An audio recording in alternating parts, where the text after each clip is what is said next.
In the heart of a crystalline city that shimmered like 1,000 rainbows under twin suns, Princess Lyrian stood on her balcony, gazing at the foreign world beyond her palace walls. Her people, the Luminalians, were beings of pure light and crystal, their forms shifting between ethereal beauty and solid brilliance.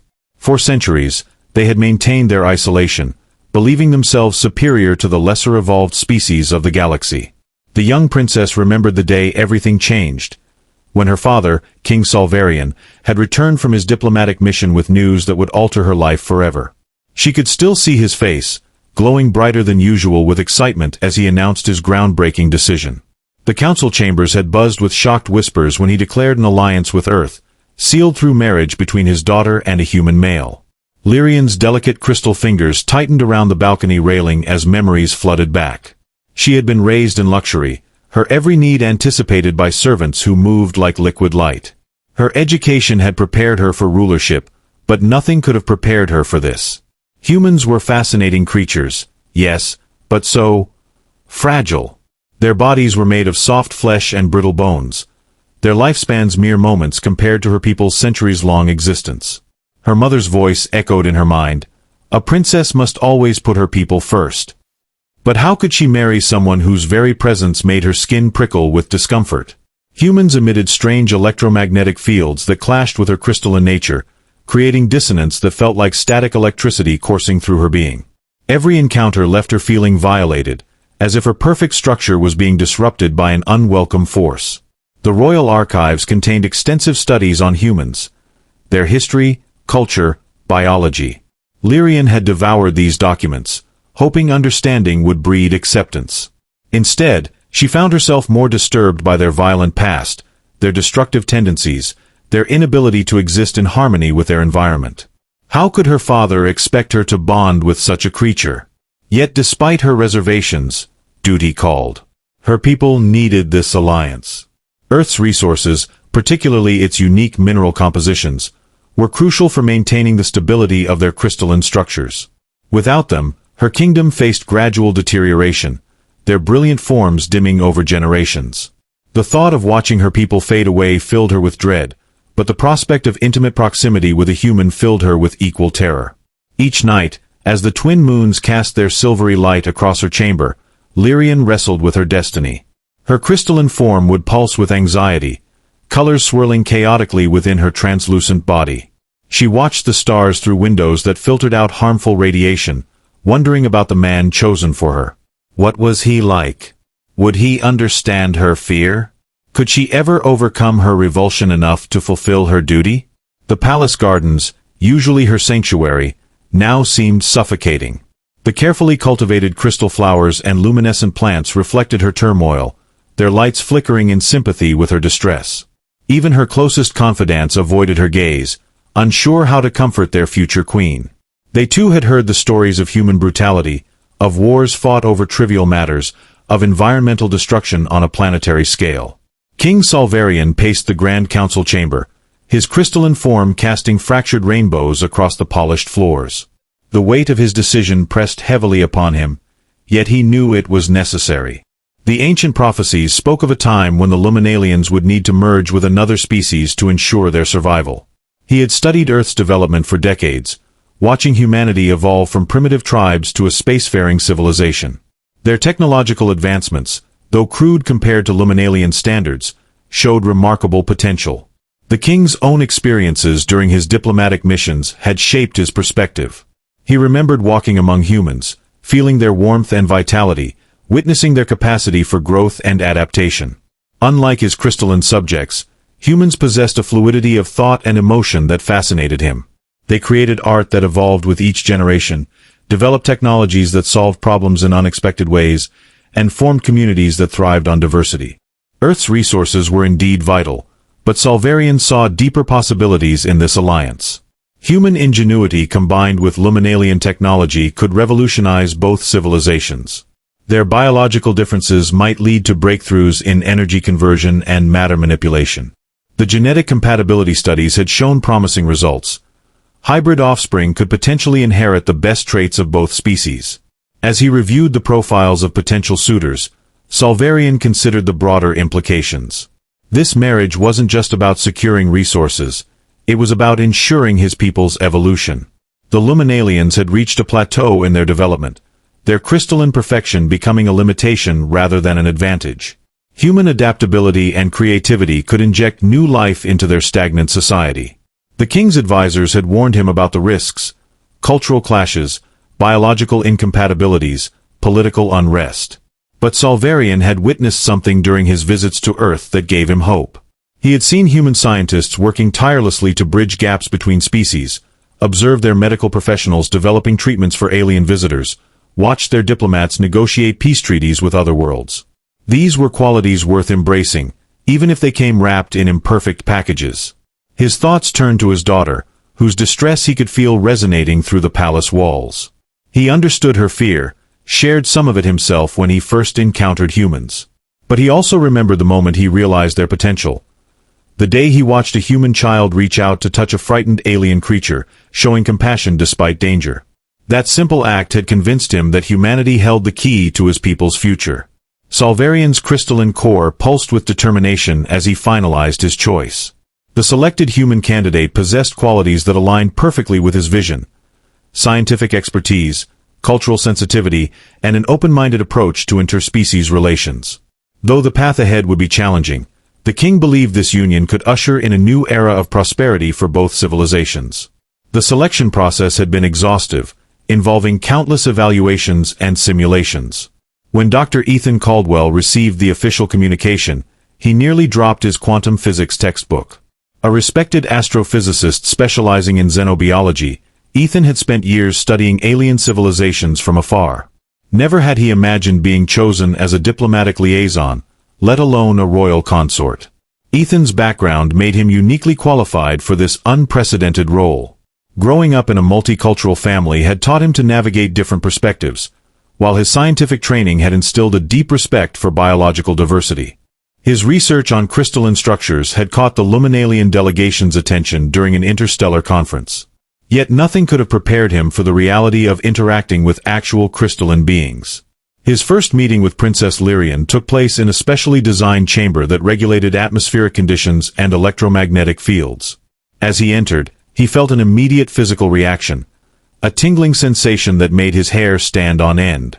The princess stood before him, her form shifting between solid and ethereal states, colors dancing within her crystalline structure like trapped rainbows. Despite his scientific understanding, Ethan found himself momentarily speechless.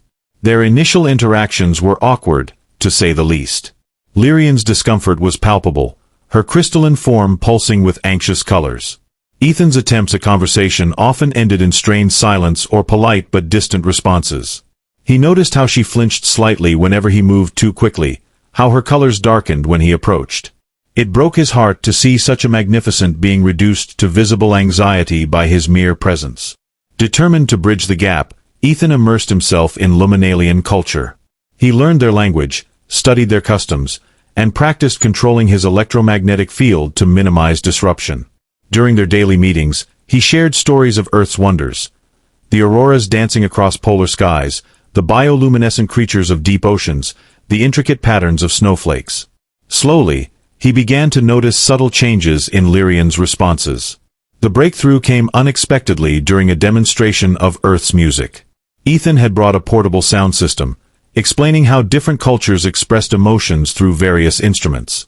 As the haunting notes of a violin concerto filled the chamber, something remarkable happened. Lyrian's crystalline form began to resonate, her internal structures vibrating in harmony with the music. Colors swirled in complex patterns, creating a visual symphony that matched the auditory one. For the first time, Ethan saw genuine interest in her faceted eyes. They spent hours experimenting with different musical pieces, discovering how her crystalline composition could interpret and transform sound into light displays. Through this shared experience, barriers began to crumble. Ethan learned to read the subtle shifts in her colors and forms, while Lyrian started to distinguish between the electromagnetic signatures of different human emotions. Their relationship evolved into something neither had anticipated. While romantic feelings remained elusive, a deep mutual respect developed. Ethan marveled at Lyrian's ability to perceive multiple dimensions simultaneously, while she gained appreciation for his species' capacity for abstract thinking and emotional depth. They became partners in exploration, combining their knowledge to develop new ways of communicating across their biological divide. Yet challenges persisted. Physical proximity remained difficult, requiring careful calibration of environmental controls. Simple gestures of affection, like holding hands, were impossible without causing mutual discomfort. Cultural misunderstandings still arose, sometimes leading to painful confrontations. But through it all, they maintained their commitment to understanding each other, driven by the knowledge that their success would determine the fate of two civilizations. The palace corridors whispered with growing unrest as news of the impending union spread through the crystalline city. Traditionalists gathered in secret chambers, their forms flickering with angry reds and purples. Elder Counselor Valeth led the opposition, his ancient structure casting long shadows across the council hall as he argued against the marriage. "Our purity is our strength," he declared, his voice resonating like shattering glass. "To dilute our essence with human imperfection is to invite chaos." Younger Luminalians, however, viewed the alliance differently. In the Crystal Gardens, groups gathered to discuss the possibilities presented by human technology and culture. Princess Lyrian's younger cousin, Prince Kalian, had become particularly fascinated with Earth's artistic expressions. Their imperfections create beauty, he argued, demonstrating how human painting techniques could enhance traditional Luminalian light sculptures. The generational divide grew wider with each passing day. Among the common citizens, opinions varied dramatically. Merchants who dealt in Earth's rare minerals supported the union, seeing opportunities for expanded trade. Artisans experimented with incorporating human design elements into their work, creating hybrid pieces that sold for premium prices. Yet workers in the energy conversion facilities protested, fearing that human involvement would compromise the purity of their processes. The religious sector proved most vocal in their opposition. High Priestess Alarina conducted ceremonies to purify those who had come into contact with human artifacts, claiming their influence corrupted the natural order. Her followers organized demonstrations outside the royal palace, their crystalline forms pulsing in synchronized protest patterns. "The stars themselves warn us against this union," she proclaimed, pointing to ancient constellations that supposedly foretold disaster. Within the scientific community, debates raged about the biological implications of cross-species interaction. Some researchers focused on the potential benefits of genetic exchange, while others warned of unforeseen consequences. The Royal Academy of Sciences split into factions, each publishing conflicting studies about the long-term effects of human-Luminalian cooperation. Laboratories buzzed with activity as teams worked around the clock to validate their theories. Military leaders expressed concerns about security, pointing out humanity's history of conflict and conquest. General Silveron demanded increased defense measures, arguing that humans couldn't be trusted with knowledge of Luminalian vulnerabilities. His forces began conducting drills for potential invasion scenarios, their movements casting ominous shadows across the cityscape. Social media platforms, adapted from human technology, exploded with discussions about the marriage. Young Luminalians shared images of human fashion and entertainment, while elders posted warnings about cultural contamination. Hashtags like #PureCrystals and #NewHorizons trended simultaneously, reflecting the divided consciousness of the society. Influential figures emerged on both sides of the debate, their posts sparking heated exchanges that sometimes escalated into crystalline confrontations.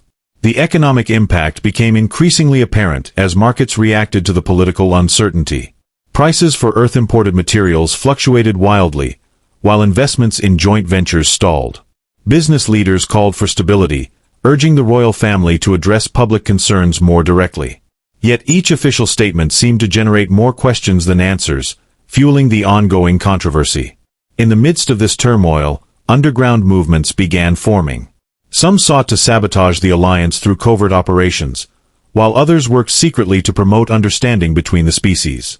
Whispers of rebellion circulated through the lower levels of the city, where the crystal structures were oldest and most resistant to change. Ancient mechanisms, long dormant, began activating in response to the societal stress, their purpose unknown even to the most learned historians. The tension reached a boiling point when news broke of Princess Lyrian's upcoming visit to Earth. Protesters gathered outside the spaceport, their collective electromagnetic fields creating interference that disrupted city systems. Security forces struggled to maintain order as traditionalists attempted to prevent the departure, while progressive supporters organized counter-demonstrations. The entire crystalline city seemed to vibrate with conflicting energies, its normally harmonious structure threatened by the ideological divide. As the appointed departure date approached, Princess Lyrian found herself torn between duty and personal conviction. Her daily meditation sessions in the royal sanctum revealed growing cracks in her resolve. The crystalline mirrors that lined the chamber reflected not just her physical form, but her inner turmoil, colors swirling chaotically, facets distorting her image. She had always believed in serving her people, but this marriage felt like a betrayal of her very essence. Her private journals, recorded in light patterns only she could decipher, documented her increasing anxiety. Each entry showed more erratic color shifts, evidence of her emotional struggle. The thought of leaving her crystalline home, of immersing herself in Earth's chaotic environment, filled her with dread. Yet she couldn't ignore the signs that perhaps her father's vision held merit. The musical experiments with Ethan had opened her perceptions to new possibilities, suggesting that growth often required discomfort. During her last meeting with Ethan before the journey, Lyrian experienced an unexpected revelation. As they discussed Earth's customs, she noticed how his electromagnetic field had stabilized, adapting to her presence through conscious effort. This awareness of mutual adjustment sparked something within her. Perhaps integration didn't mean complete assimilation, but rather finding a harmonic balance between their natures. Her crystalline form responded with tentative pulses of blue and silver, colors associated with hope and transformation. The night before departure, Lyrian wandered through the royal archives, her light casting eerie reflections on ancient records. She discovered documents detailing previous attempts at interspecies cooperation, long buried by traditionalists. These accounts revealed that her ancestors had once embraced change more readily, their crystalline structures evolving through interaction with other species. The realization that her people's current rigidity was a recent development gave her courage. Standing before the massive crystalline window overlooking the spaceport, Lyrian watched as preparations for her journey continued below. Her reflection merged with the scene of bustling activity, humans and luminalians working together to ready the diplomatic vessel. For the first time, she saw beauty in the contrast between their forms, in the way their different energies complemented rather than clashed.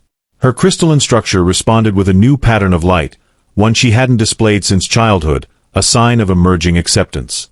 Yet doubts still lingered, manifesting as dark veins running through her otherwise radiant form. The protests outside the palace reminded her of the heavy responsibility she carried. Could she truly bridge the gap between two worlds? Was she strong enough to face the challenges ahead? These questions swirled within her, their intensity threatening to fracture her resolve. But beneath the uncertainty, a small but steady light began to glow, the light of possibility, of growth, of a future that might transcend current limitations. As dawn approached, painting the crystalline city in soft pastel hues, Lyrian made a decision. She would embark on this journey not just as a dutiful princess, but as an explorer of new frontiers. Her crystalline form steadied, colors aligning in determined patterns. Whatever lay ahead on Earth, she would face it with openness, carrying both her heritage and her hopes for the future within her shimmering structure. The diplomatic vessel hummed with controlled power as it prepared for launch, its crystalline hull reinforced with human-engineered alloys. Princess Lyrian stood at the boarding ramp, her form casting rainbow patterns across the polished surface.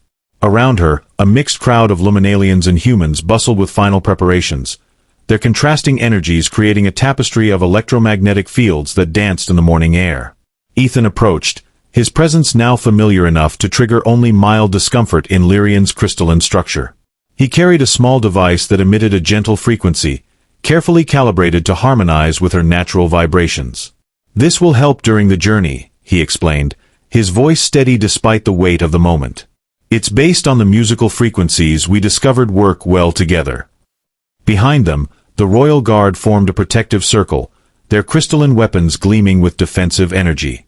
Mixed among them stood human security personnel, their conventional firearms modified to interface with luminalian technology. This blending of protection methods symbolized the larger integration attempt, imperfect but necessary. The air crackled with tension as traditionalists gathered at a safe distance, their disapproving colors casting long shadows across the spaceport. Inside the vessel, the interior design represented months of collaboration. Walls featured crystalline panels that could shift opacity, allowing both species privacy when needed. Lighting systems incorporated both luminalien light-weaving technology and human LED arrays, creating a spectrum that satisfied both biological needs. Environmental controls worked overtime to maintain equilibrium between the species' differing atmospheric requirements. As the engines powered up, Lyrian took her position in the observation lounge, surrounded by representatives from both worlds. Her father's holographic image appeared beside her, his crystalline form projecting confidence despite the gravity of the moment. "Remember, my daughter," his voice resonated through the chamber, "this journey represents more than just your personal sacrifice. It embodies the hope of two civilizations learning to coexist and thrive together." The vessel lifted off, its ascent marked by a spectacular display of light and sound. Below, the crystalline city sparkled in farewell, while above, Earth's atmosphere awaited with unknown challenges. As they broke through the planet's outer layers, Lyrian watched her home shrink behind them, her crystalline form pulsing with a mixture of apprehension and determination. The human crew members exchanged glances, sensing the historical significance of this moment. The first time a Luminalien royal had ventured beyond their protected domain. Through the observation windows, Earth came into view, a blue-green marble swirling with weather patterns and artificial lights. Lyrian's crystalline structure reacted instinctively to the planet's electromagnetic signature, colors shifting rapidly as she processed the overwhelming input. Ethan placed a hand near her shoulder, careful not to make contact, offering silent support as they approached their destination. The vessel systems adjusted automatically, preparing for the delicate task of integrating two worlds that had existed separately for millennia. The descent through Earth's atmosphere proved more challenging than anticipated. Turbulence caused unexpected fluctuations in the vessel's crystalline structure, triggering alarm systems throughout the craft. Lyrian's form pulsed erratically as she struggled to maintain stability amidst the chaotic electromagnetic fields generated by Earth's magnetic sphere. Human engineers worked frantically alongside Luminalien technicians, their combined efforts barely keeping the ship's hybrid systems functioning.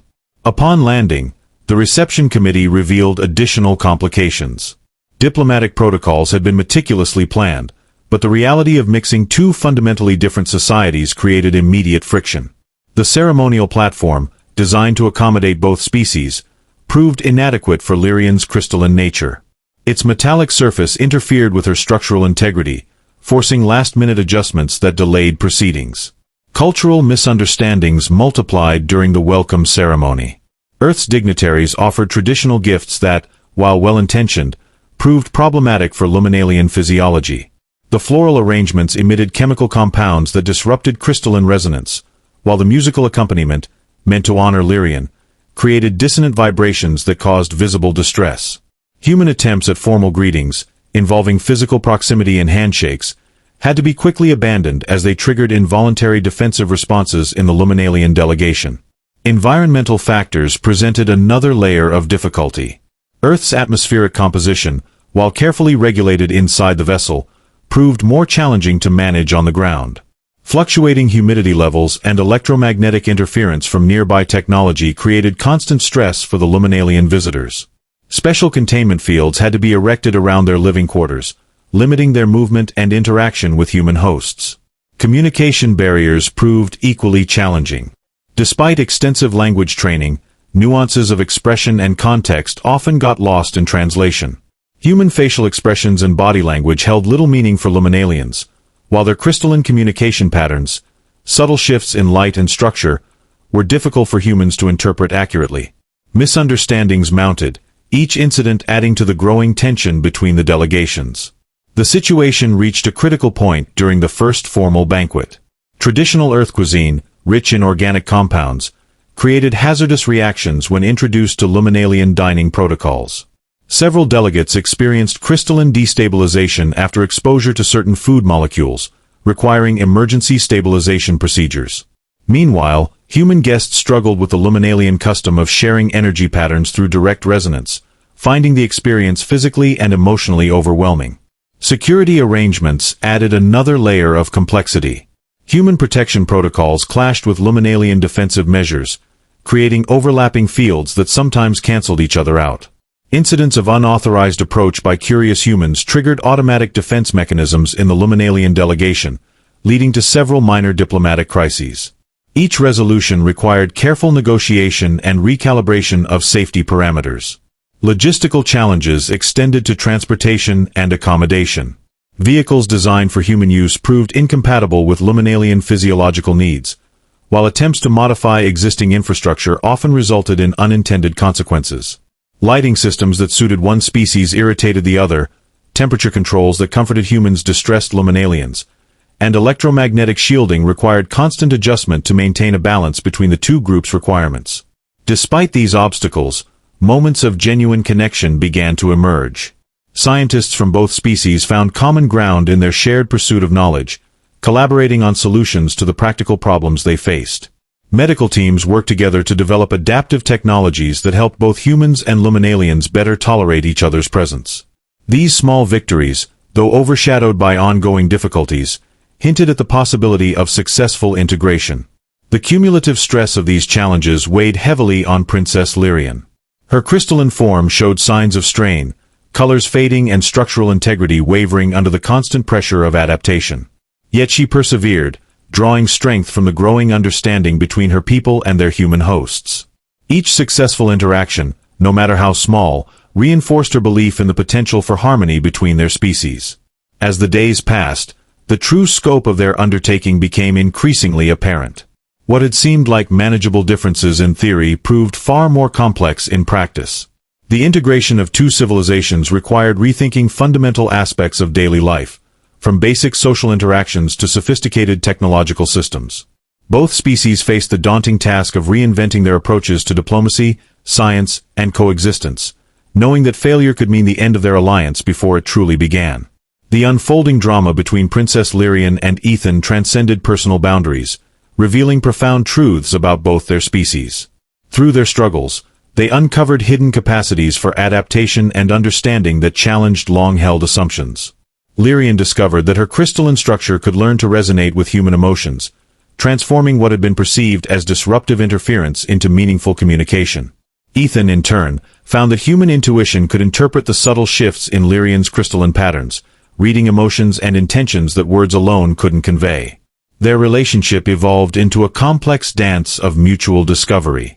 During their shared experiments, they identified specific frequencies where their beings could harmonize, creating a unique spectrum of interaction that neither species had previously experienced. This newfound connection manifested in unexpected ways. Lyrian's crystalline form began to incorporate human-inspired patterns, while Ethan's brain activity showed adaptations similar to those observed in long-term practitioners of Luminalian meditation techniques. Their individual transformations suggested that interspecies integration might produce entirely new forms of consciousness and perception. The political implications of their progress rippled through both civilizations.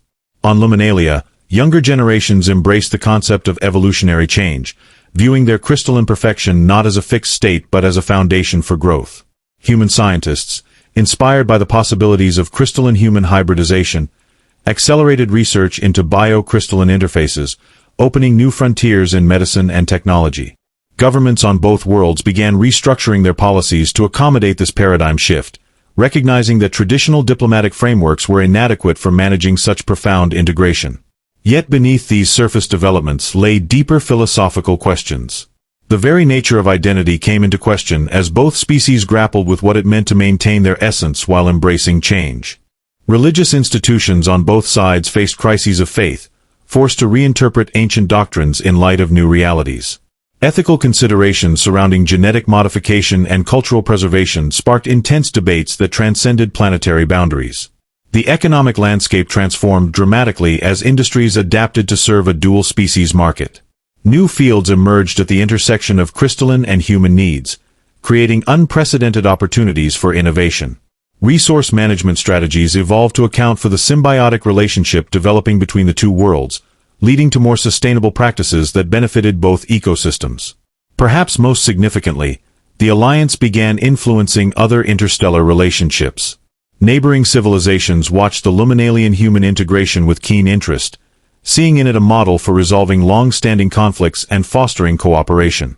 The success or failure of this union would set a precedent for future interspecies relations, potentially reshaping galactic politics for centuries to come. As Princess Lyrian prepared for her next major diplomatic engagement, she reflected on how far they had come while acknowledging the vast distance remaining. The journey had revealed that true integration required more than political agreements or technological solutions. It demanded a fundamental reimagining of what it meant to be civilized. The crystalline city of Luminalia and the diverse cultures of Earth stood at the threshold of a new era, their fates intertwined in ways that neither could have anticipated when this unprecedented alliance began. As the diplomatic summit concluded, Princess Lyrian and Ethan stood side by side, their combined presence symbolizing hope for both worlds. Her crystalline form now shimmered with new hues, reflecting the harmony they had forged.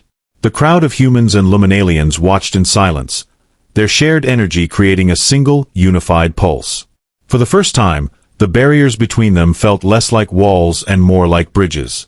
Lyrian's voice resonated, steady and clear, as she addressed the assembly. "We are not two separate peoples but one evolving entity." Ethan placed his hand near hers, close enough to feel the resonance without causing discomfort.